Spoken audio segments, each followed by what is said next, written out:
Well, hey everyone, it's Andy Prisco at Jumpstart Mastery.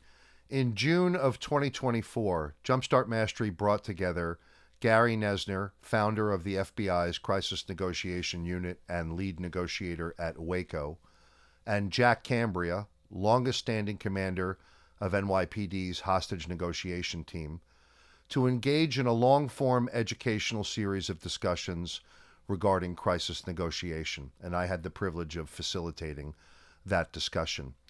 These conversations invariably lead to curiosity that leaders and managers might have about implementing meaningful crisis negotiation and crisis de-escalation programming in their agency or system.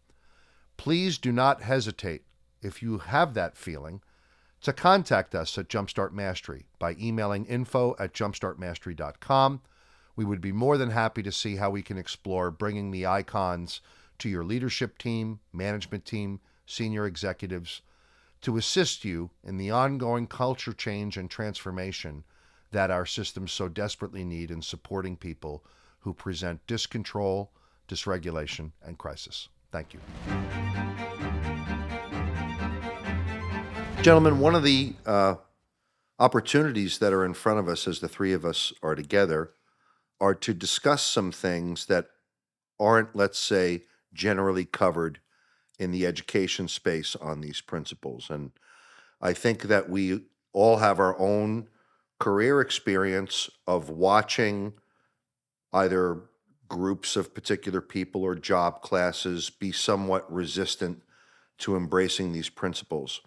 And I think that we all have identified in some of our informal conversation the observation that people can equate starting a conversation with active listening, the use of negotiation, crisis communication principles, as an abdication of power and authority over an incident when we have a duty, a responsibility within our tradition, our professional character to render influence and render control. These principles, at least in my way of thinking, reframe what real influence and control looks like without necessarily having great attachment to the end result. I think, Gary, you said it best. We want to render influence, but at the end of the day, the person that we're interacting with is going to determine what happens at the end. And when people, let's say naively, believe that the use of influence is at the expense of exerting influence or power or authority, we're starting off on the wrong foot. We're starting off with the best way to possibly influence a situation in most cases by starting with the use of these principles. What say you regarding the phenomena that's in our workforces now that negotiation equals weakness? Yeah, I mean, well, it certainly has broader applications beyond law enforcement. Oh, I mean, even U.S. foreign policy, we won't negotiate with terrorists, is devised based on a perception that negotiation means weakness, acquiescence. It doesn't. You know, what did John Kennedy say? We shouldn't f- we shouldn't negotiate to fail, but we shouldn't fail to negotiate. Something like that. right. I remember. It's fine. Negotiation is dialogue. It's conversation. It's problem solving. Um, I think what you're talking about is I noticed it most in training. When we train active listening skills, we're really hammering the students with that.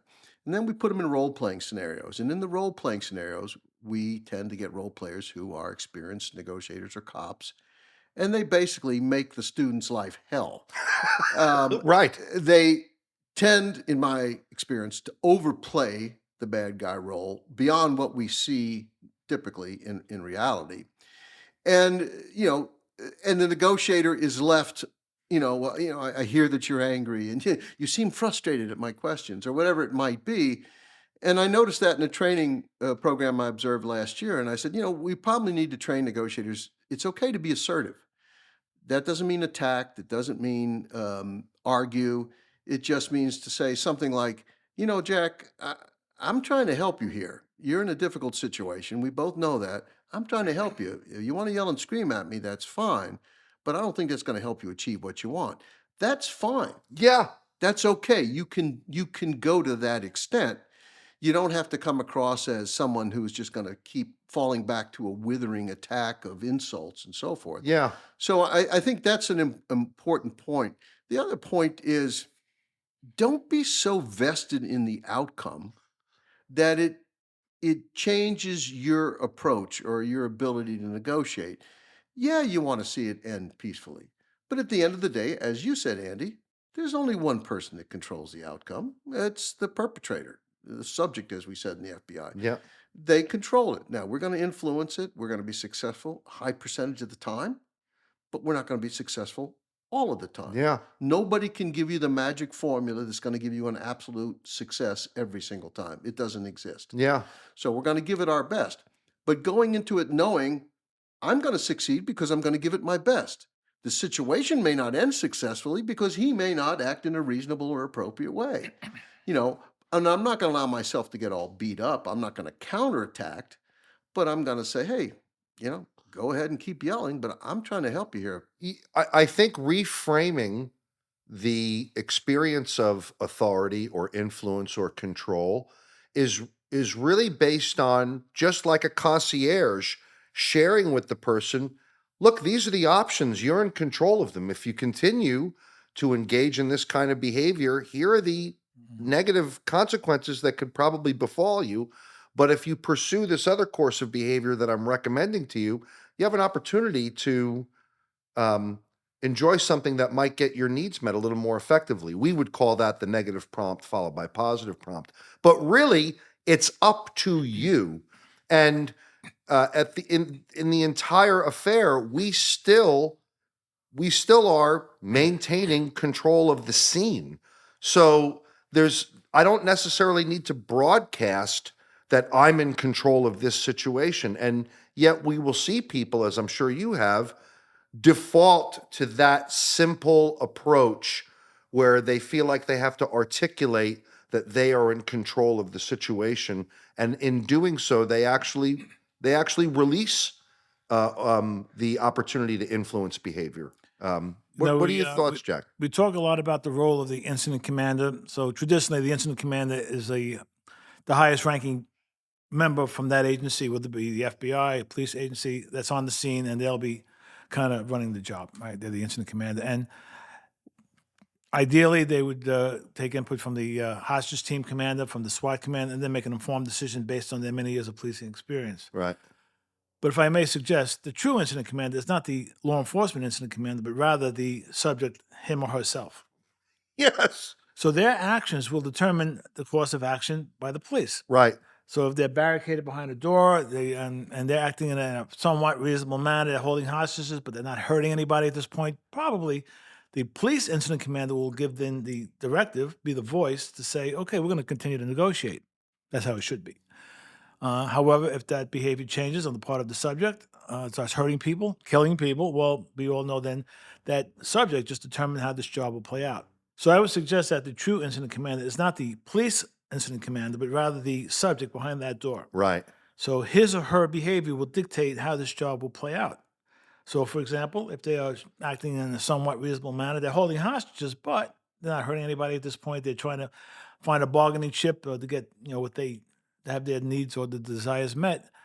Then probably the police incident commander or the law enforcement incident commander will make that determination that we're going to continue to negotiate. Pretty much just be the voice of that, but the decision was made initially by that subject. And the opposite is true as well. If they decide they're going to start hurting people, killing people, well, they just made that decision how this job will play out as well. Right. It'll be a tactical intervention. Right. So I think the law enforcement incident commander is just a voice which will direct how this incident will go. Have you seen opinions about? I mean, I think I know the answer to this question already, but it's worth sharing for the audience. Describe, if you would, Gary, your experience in watching someone's conversion, let's say, their initial resistance to these principles and then like the aha moment? Oh, I now understand the rationale, Mr. Nesner. Thank you. And You they talking be, about the perpetrator or the no, commanders? no, the responder. In other words, the person you're training in the Yeah. principles who's afraid of embracing negotiation principles because it depowers them. And then they suddenly in the training, they reappreciate what this is about and see how they can be more effective on the job. It's been my experience in what we do. There are a lot of aha moments for people who come into this kind of training with resistance or preconceived ideas about what it represents. This is what leadership wants because there's political pressure on them, and they don't want law enforcement to have any teeth. And then they come up against the rationale behind why we start with active listening, why there's a process, and they have a road to Damascus type experience. Do you see that more frequently than you see someone getting through this kind of training completely resistant to the idea? It's a mix, but I think law enforcement is under more scrutiny today than it ever has been, Extraordinary. and particularly, you know, the news media, the public is looking at our actions. Are they appropriate based on the facts and circumstances of what's going on? So the old days of the police getting the benefit of the nod, whatever you Yeah, did, they're we gone. support you, brothers in blue. Those days are, Yep. they're gone. So what I found effective relative to this reaching an epiphany thing is, when I'm briefing a boss, you would say, listen, here's a way this could end. Now, when you're in the court of law, court of public opinion, how are you going to be able to defend what we did? The most famous time I did this was at the Republic of Texas siege. This was an anti government group. Texas Rangers handled it. I flew down to help them with the situation. And the Texas Rangers are a great organization, very action oriented, Oh yeah. very action oriented, and rightfully so, historic pride and all this sort of stuff. And they're revered in the state of Texas. Well, they'd spent a little bit of time talking with this guy, Richard McLaren, and they became frustrated pretty quickly. So, well, we tried the talk stuff. Now we're going to go show you how this is going We're to gonna end. go full We're going to go full Monty Walker. on him. Yeah, well, full Walker. Yeah, that's a better full Mountie maybe. Yeah. But anyway, so I invented on the spot what I call the widow speech. Mm. So I said to Captain Barry Caver out there, who's a great guy, a good commander, and have become a friend. I said, can we have a chat for a minute, just you and me? And he said, yeah. And we walked aside. I said, listen, tomorrow when you knock on the door of the widow of one of your guys Ah, and who got killed today because of what happened, wow. and when his wife says, did he have to die? Can you look her in the face and say, there was nothing else we could have done? Oh, We the had no choice. We had to go in. Powerful, And powerful. he kind of turned pale because he's a thoughtful, supportive leader. He cares about his guys. He said, I never looked at it that way. you call this the widow I call speech? it the widow speech. I said, now, are you going to be able to look her in the eye and say, there's nothing else we could have done? I said, now, I've got some ideas and some things we might try to get them to the table and to negotiate in And the earnest. widow speech preceded Yeah, the introduction of these yeah. ideas. And that's what we did. But people, again, I think it's not uncommon in the tactical teams. They're very confident in their abilities, and there's an assumption they're going to be victorious, and there's not going to be any negative consequence from that. Statistics tell us otherwise. Police officers get hurt in these incidents. So is our wanting to punish this guy because, and as in this case, Richard McLaren, head of the ROT, was being a complete horse's rear end, Mhm. you know, an easy guy to get mad at or disrespect. But again, let's not get even. Let's get our way. How can we do this? And so we formulated a different plan and brought them to the table. One of the plans was these guys had been broadcasting that the federal government's here to take over our rights and so forth and so on. And I said, you guys really haven't issued a press statement yet. Mm. And I said, and I helped them write one, and it said something like this that resonates in Texas. The state of Texas is here to enforce the laws. These people kidnapped somebody. They invaded someone's private home. The citizens of Texas would expect us to enforce the law and investigate And that. that's not even a direct appraisal of their You know, specific and you know, conduct. 99% of the country gonna go, yeehaw, Yeah. you're damn right. And in trying to defend what they had done, it brought the Republic of Texas people, that's not what happened. You guys are misinterpreting. But it opened up the dialogue Oh, you again. bet it did. Yeah. And they were slowly convinced, as we had done in Montana. We contrasted, we started moving some vehicles around. We didn't encroach on their property, but we sent some signals that time was running out, and it brought them to the table. And I talk about it in my book. The night before the surrender, Richard McLaren gets on the radio. He had what do you call it, a shortwave radio, and he said, "Prepare the missiles. The perimeter, prepare the missiles." Well, these guys had a couple old guns. They didn't have any missiles. And I said, "It's over." There- And they said, "What do you mean?" I said, "He's scared to death. Yeah. He's scared to death. He's trying to keep us from coming in by pretending he's got these defensive, lethal capabilities that we know do not exist." I said, "It's over. We'll be able to get him to come out." And sure enough, he surrendered the next day.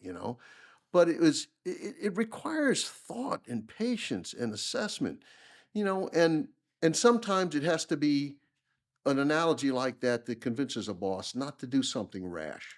So again, Gary, The we widow's come speech. back to upward managing. In other words, it seems as if, whether people like it or not, if you're a devotee of these principles, at some point, you're going to have to articulate to someone who has decision-making authority Yep. why the use of these principles are more valuable than what you're thinking we need to do right now. And I may have to rope-a-dope you with the widow's speech so that you'll develop an appreciation for what I might have to offer. I used to tell my team the most powerful tool I had seen was a chalkboard. Where Yeah. graph it out. This is why we do, this is why we don't do that, so forth and so on. You have to teach and educate. In fairness, police commanders, FBI special agents, sheriffs have a lot of things they have to do. Absolutely. I mean, tough jobs. Yep. Tough jobs. They have to be, conversant in everything but expert in probably nothing. Right. All right. So we can't expect them to know what Jack knows or what I know or what hundreds of other negotiators who have done this so many times know. But it's our responsibility to make sure they get the information they need, not to wait for them to come and say, "Gary, what do you think?" No, I'm going to go find the boss out and tell him what I think, because otherwise he may not hear it. So And he's probably not going to come looking for me, wondering No. what I think. And you brought that up in a green room conversation. So what do you say right now then? What do you say to police officers right now in our nation that feel undersupported, workforce with their vacancies in big city agencies across the nation?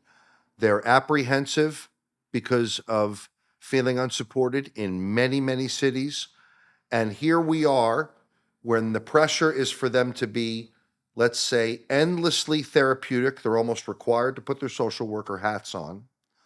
Meanwhile, there's a feeling of disempowerment, but we want to empower them to know that they are well within their right, their existential right, and their professional responsibility to be assertive. What do you say to those police officers and commanders who are navigating that landscape? Okay. I would say don't get caught up in that. I say I was a very highly motivated police officer through my entire career. There was always issues going on. I think Gary and I spoke about Eleanor Bumpers earlier when I first came early on in my career. That was 1984. Elderly black, mentally ill woman who was shot and killed by the emergency service unit. That's how I got into emergency service unit, because so many ESU officers, they just want, out of frustration, they Yeah. They We're left not it. being supported. they went Right. to other units. They left emergency service. About 2 dozen of them, so they had a little bit of a vacancy, and my application was already in, so Right. that's how I was able to kind of get in that way. I think it was on my merit, but that was part of it.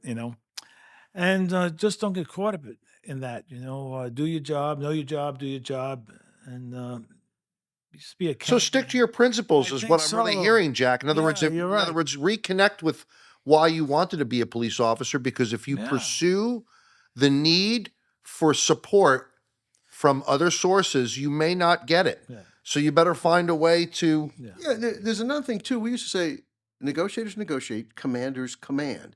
You have to understand that it is incumbent upon you to present your recommendations, your strategy recommendations, and your supported beliefs and way forward to the on-scene commander. It doesn't mean that he will agree with it. Right. But be able to make your case. He may have other factors weighing in on his or her decision making. That's fine. The only way you're going to feel guilty and responsible is if you didn't voice your opinions. I remember after Waco, people Yes. said to me, this must affect you pretty badly. And I said, if I hadn't strongly forwarded my recommendations and spoken against some of the tactical actions, Oh, yeah. I think this would have haunted me. Yep. But I did everything within my ability, Yeah. and my team did. And it's funny, a case like Waco, it's the case I'm the most proud of in the FBI because of the good work the negotiation team did, and it's the case that's the most troublesome that I worked in my long 30-year career. So you have to stay within your frame. I think, as Jack was suggesting, this is my job. This is what I've been trained to do. This is what I've been assigned to do. I'm going to share with you, boss, my strongest recommendations. I know that there are other factors. I hope you will, follow advice. If you don't, Yeah. what do you want me to do? Gary, a recurring theme in so many of your anecdotes is how you took it upon yourself in an almost common sense way. I have to do this. You would get with a leader and upwardly manage by essentially making the case. Here's why we want to do this. Now, the motivation may be because you want to ensure that the person simply knows what the strategies are and isn't thinking really deeply into it. Or it may be to influence that a direction you're sensing toward control or use of force is occurring prematurely and could undermine the hard work of negotiations if they had more time. What do you say in principle to people that are afraid to make the case to leadership for political reasons, ideological reasons, but they know if they don't, they have to carry the burden of regret because they were not forthcoming? I think you just answered it right there. I mean, to know that failure to speak up when it's time to speak up, can create the opposite effect of what you want. It's just as egregious, as saying the wrong thing, is saying nothing. You know, you just have to be able to speak up, and go ahead, Jack. I I'm was going to sorry. say Harvey Schlossberg, who we spoke about earlier, Dr. Harvey Schlossberg, one of the co-founders of the NYP hostage negotiation team, had his PhD in forensic psychology. He once made a statement about doing nothing. Because doing nothing is doing Oh, something. You know the saying, Yeah, right? doing nothing is doing Dynamic something. inactivity? Dynamic Yeah. inactivity, yeah. Always love that. Always love Yeah, that. yeah. Boss, what are you doing? Oh, dynamic inactivity. Okay, I didn't think you were doing anything for a while. It's a great line. But talking about, I'm sorry, did you finish your thought? No, well, it just speaks to, again, Yeah. and it's a hard concept for police. Sometimes doing nothing is Doing just something. fine. Yeah. That is, And making the case for why. time alone yeah. That has so many, unless there's a police officer or victim bleeding to Yeah. death, time is almost always Always. on our side. I agree. Almost yeah. always. So the fact that this is taking time, yes, it may cost budget dollars. The police may be getting public criticism, but hey, we're still here. We're still Yeah. working this thing. There's nothing wrong with that. So, Andy, you were referring to aggression and being a little assertive Yeah. from the police perspective. But what happens and how do you handle when the subject is aggressive or assertive towards you? Yeah. How do you handle it? Well, it goes back to active listening skills. One of the skill sets in the MORE-PIE's acronym, the I messages. Yeah. And all that is you draw attention to the bad behavior without being critical at the same time. I feel uncomfortable when you're yelling at me. Yeah. I want to trying to help help. you, Yeah. but I can't do that when you're yelling.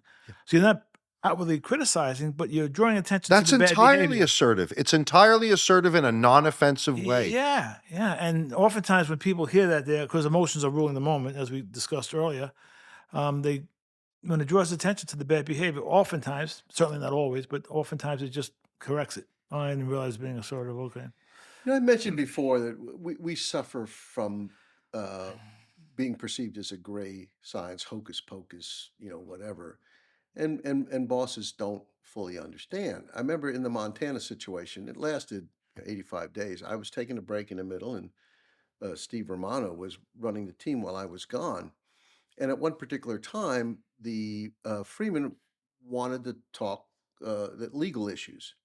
And so one of the on-scene commanders says, "Hey, why don't we bring some FBI lawyers out to talk to him?" Mm. And Steve rightfully says, um, "Would you like me to tell the snipers how they should set up and what firearms they should use?" Well, of course not. Yeah, that's because I don't know anything about being a sniper. I don't think our lawyers know about being a negotiator. Yeah, But sometimes you have to use those kind of analogies to make the point. to make the point, and they may not fully understand. There is a fair amount of science to what we do. It's not just shooting the breeze.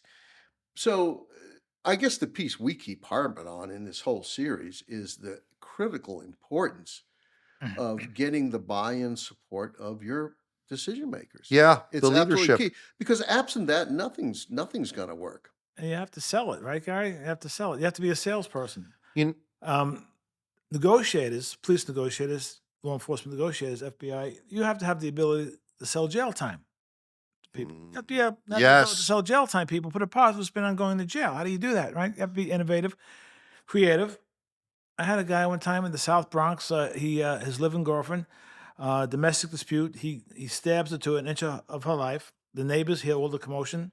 He runs up to the rooftop, some 16 stories above the ground, and now he's on the edge of the rooftop, threatening to jump. His girlfriend's blood's all over his shirt. He's got the knife in his hand.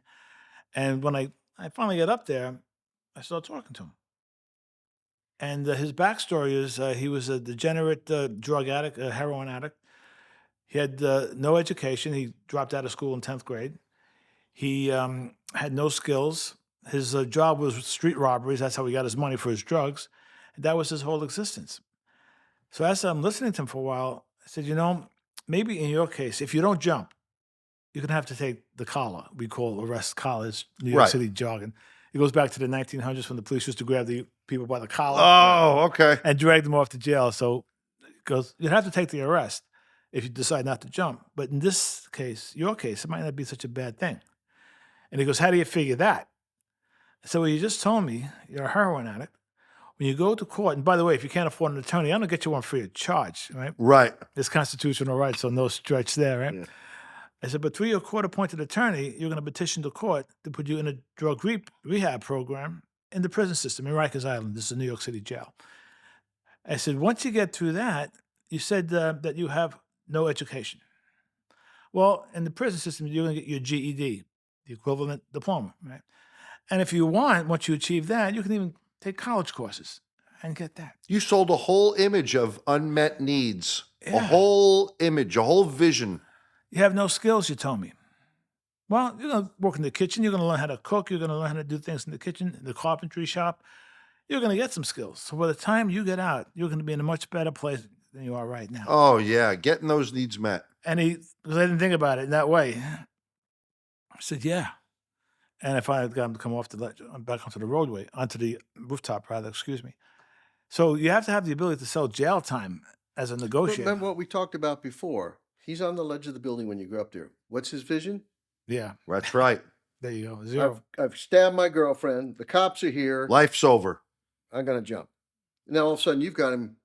Oh, there's a future Yeah. here. There's Opening up his education, horizons. Diversity Yeah. of thought and potential expression. employment. There's now a reason to want to live, perhaps. Yeah. We're giving them alternatives. We're giving them some hope and encouragement. And there's nothing wrong with that.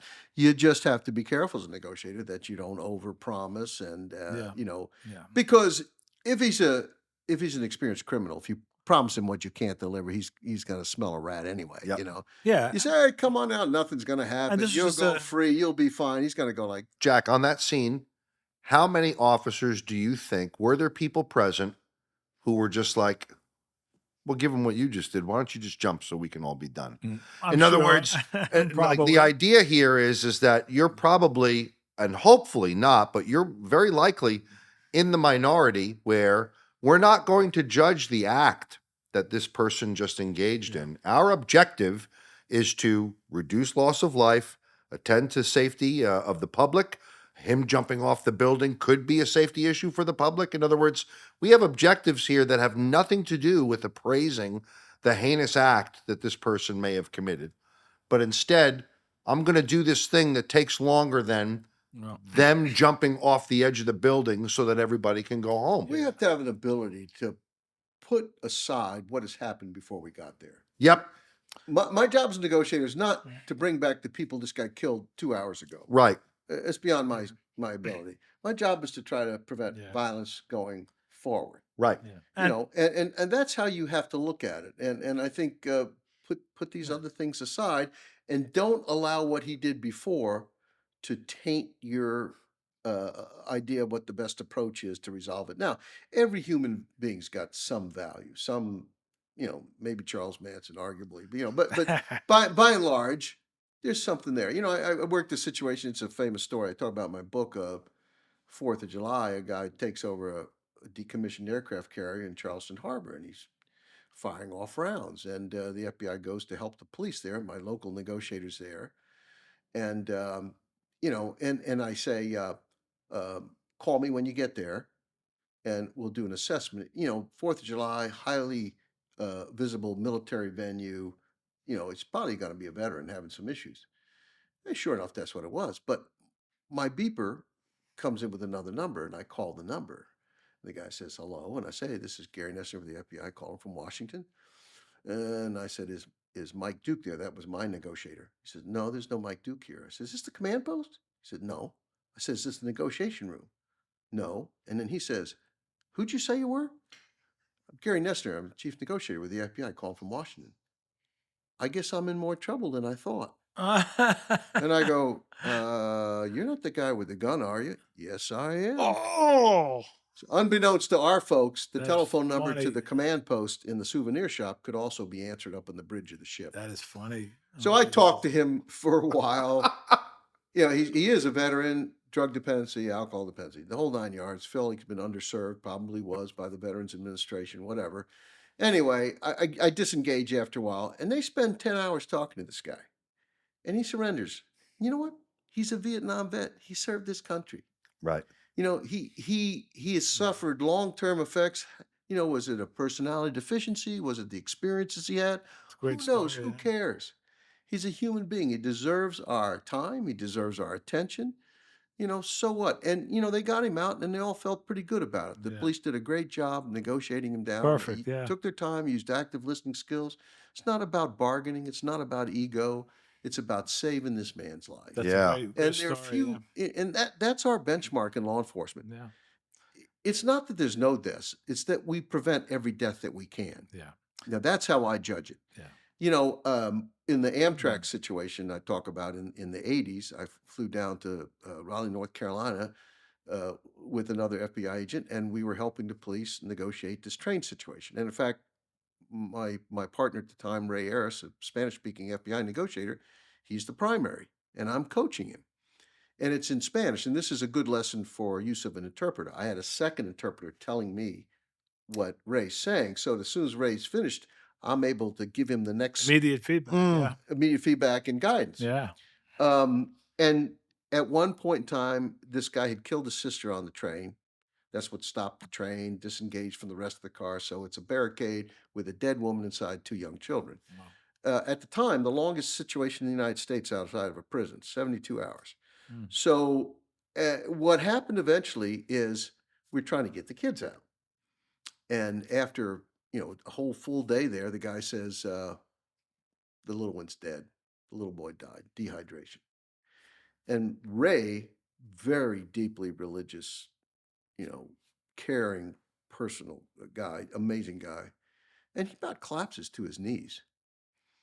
And, and I go over to him and I say, "Ray, you don't own this, man. Yeah. You do not own this. More importantly, there's another little girl in there we got to get out." you got to put this aside.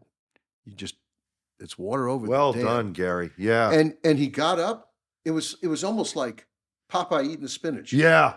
He got up, he You got it, dusted boss. himself, Yeah. and he went right to it. And he's Yeah, 2 hours later, he gets the little girl out. amazing. And he just stepped up to the plate. Thank Here, you. And that's what we have to do. We can't cry over spilt milk. Yeah. Yep. And to your point, Andy, to finish it up about all the officers watching me on the rooftop with that guy who I was trying to sell jail time to, who said, let him jump in their own minds. Right. Well, to my point to that, and not to bring religion into it, but there's only one God, and it's not me. Yeah. Yeah. So who am I to decide who's to live or It's not who's my to die? It's decision. not Yeah. their decision as well. So I'm going to do my job. Yeah.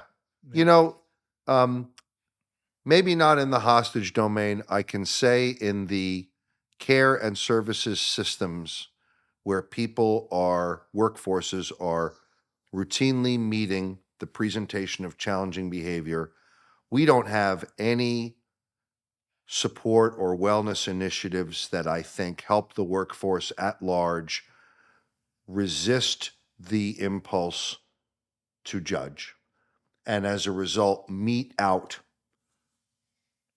consequences or punishment Yeah. that would be better served by a more, let's say, thoughtful, time-consuming approach to response cost. In the social learning, social psychology domain, we call it the difference between conferences and response cost.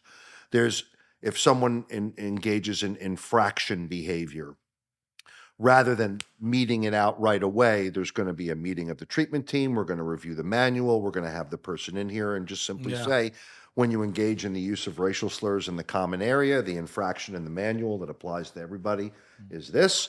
And here's how you can get back your level and privileges upon satisfying the response cost. Yet, there are times where people will impulsively mete out the consequence. You just lost the level. In fact, I know a guy, he was one of our first not guilty by reason of insanity people served in our state's system. A clinician came over to let them know alone that they lost their level due to an infracting behavior.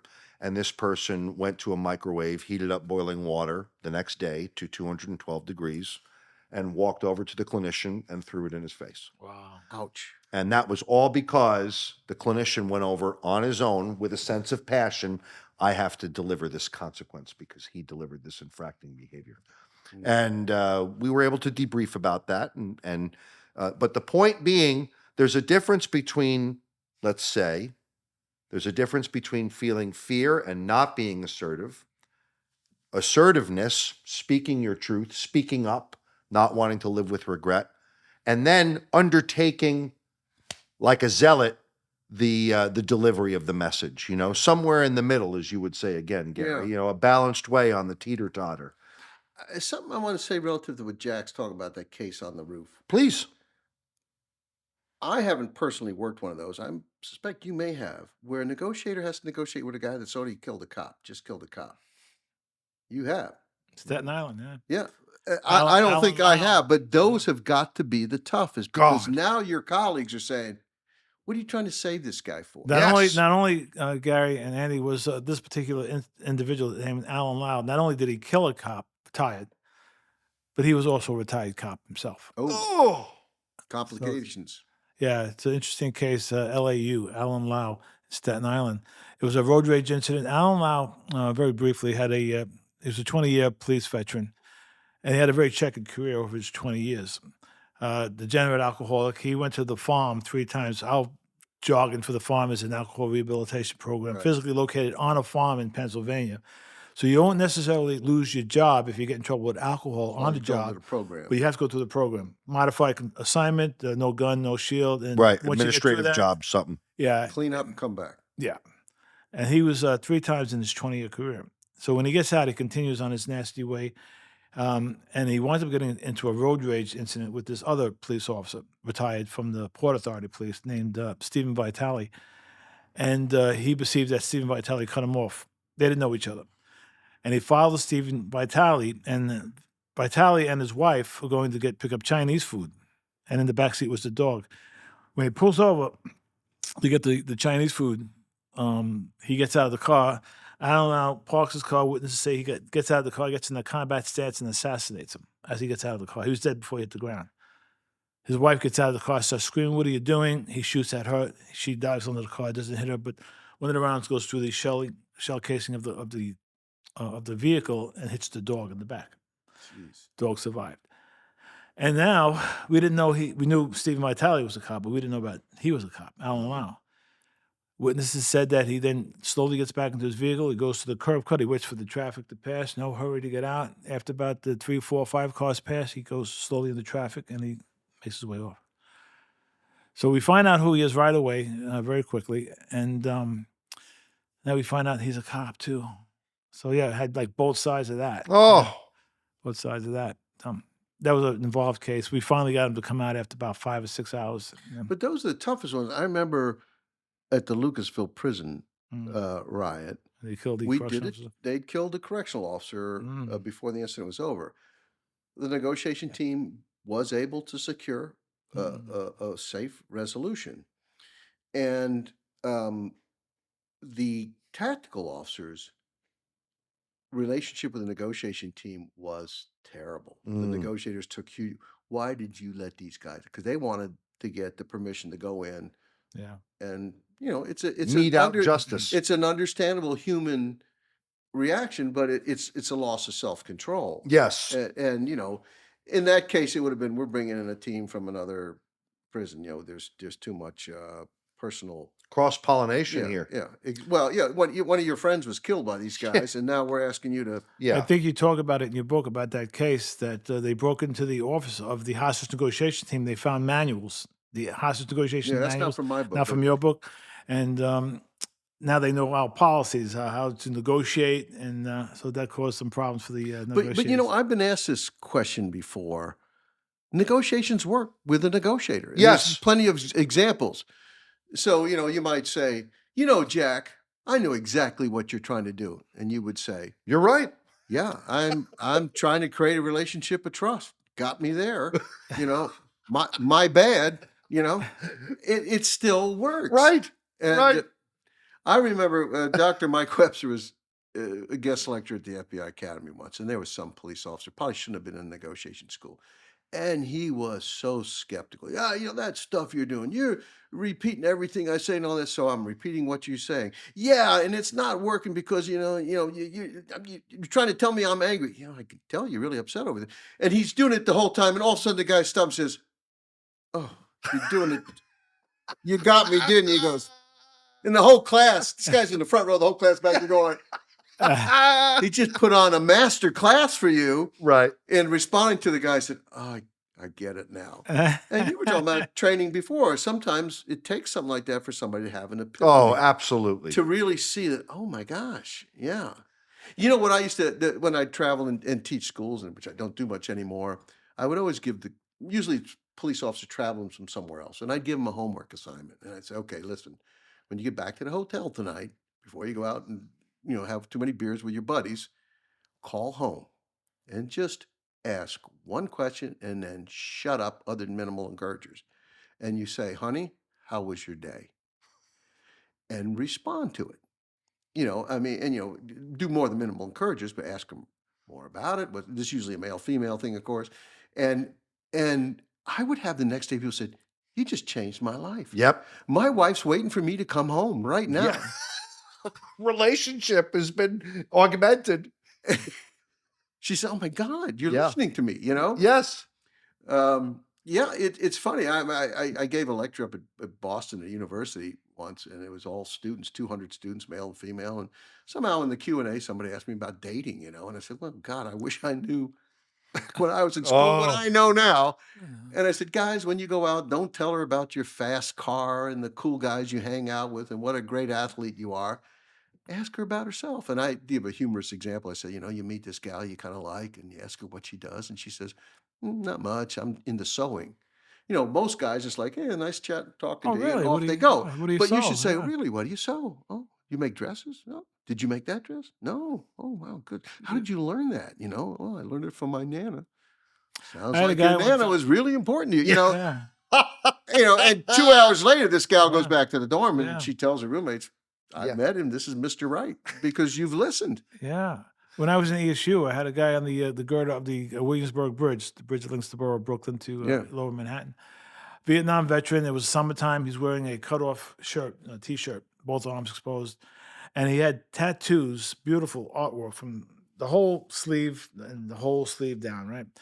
And he's intoxicated, and I'm the first one up the cable, so I'm facing him face to face, right? Harnessed in.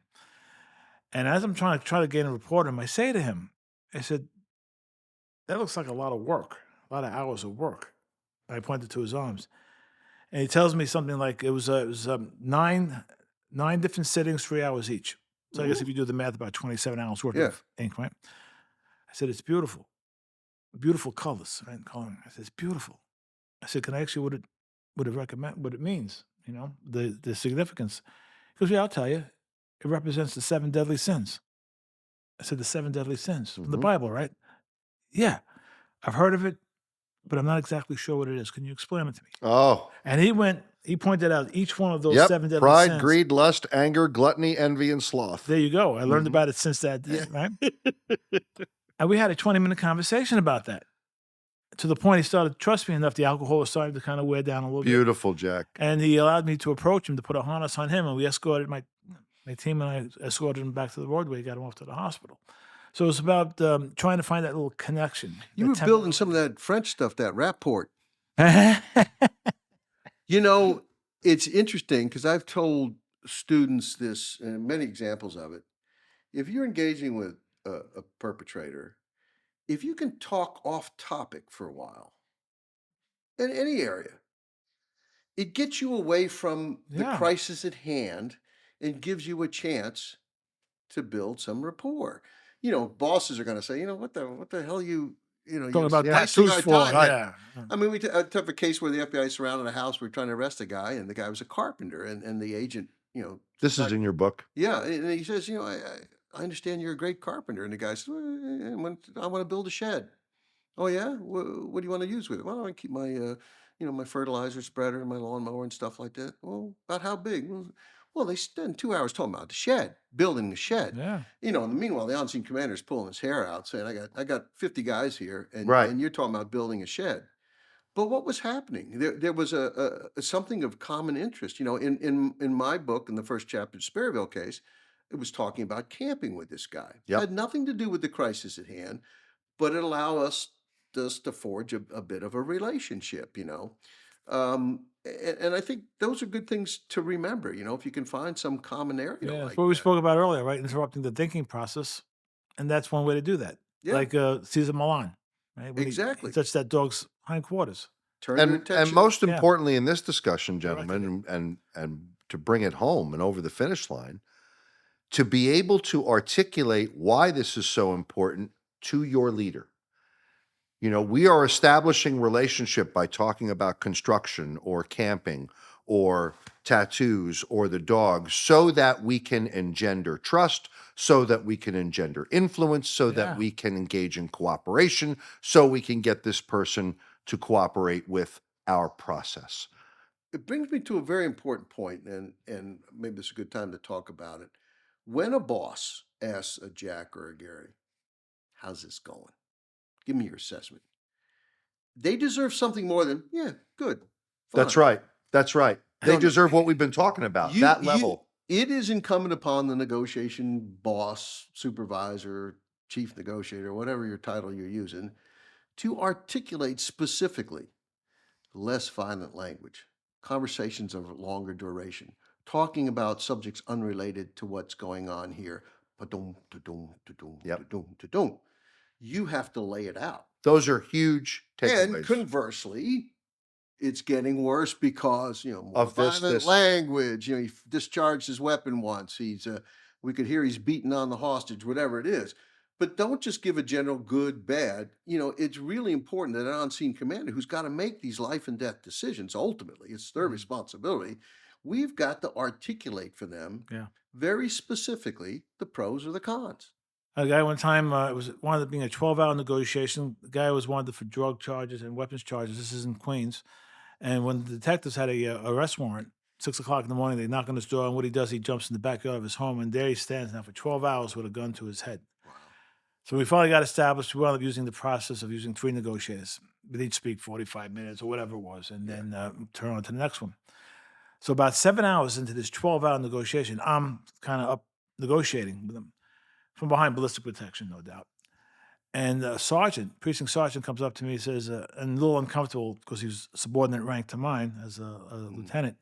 He goes, "Excuse me, lieutenant, but the chief, who's the incident commander, sent me over here. He would like for you to change negotiators because he feels that you're not being successful."